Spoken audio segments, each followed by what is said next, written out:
Welcome to my Math Formula channel. Our video for today is about the Pythagorean formula.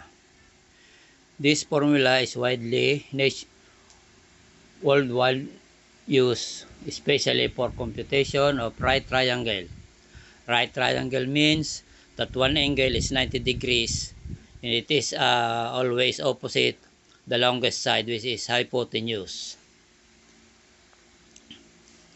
Today, I will give you this formula from Excel formula. I made this so that computation will be easier. In this example, side A and side B are given. This is given always two sides. But even the given is hypotenuse, but only two sides is given.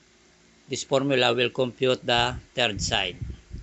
In this case, side A and side B are given. It is given 3 and 4. Side A 3, side B 4. And this hypotenuse side is the result on side 3. If we will change, we know that this 3, 4, 5 triangle is a right triangle. You will see that if we edit this given, on side C we put 5. And then we erase or delete side B.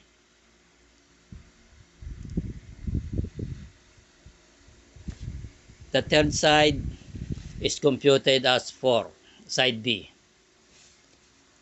And not only that the sides are computed, it computes also the opposite angle of any side.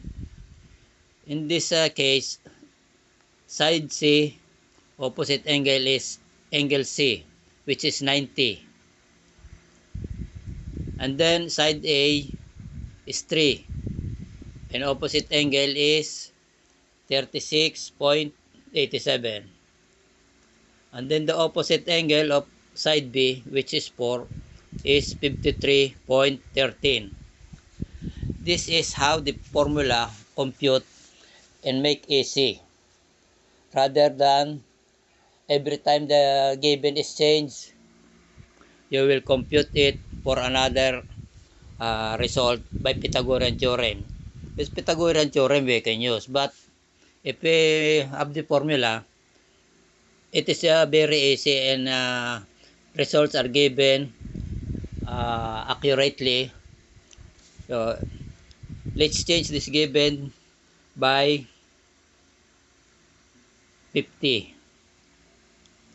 And then this side B, make it 70.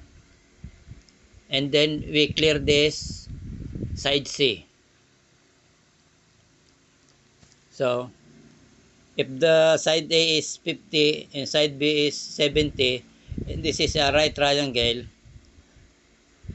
third side C is 86.023, which is 90 degrees. And then opposite 70 is angle B is 54.46.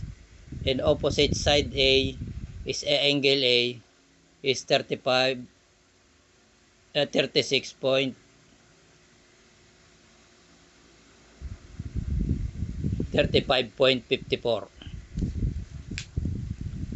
This is how fast this formula give result. So thank you for watching to my video today.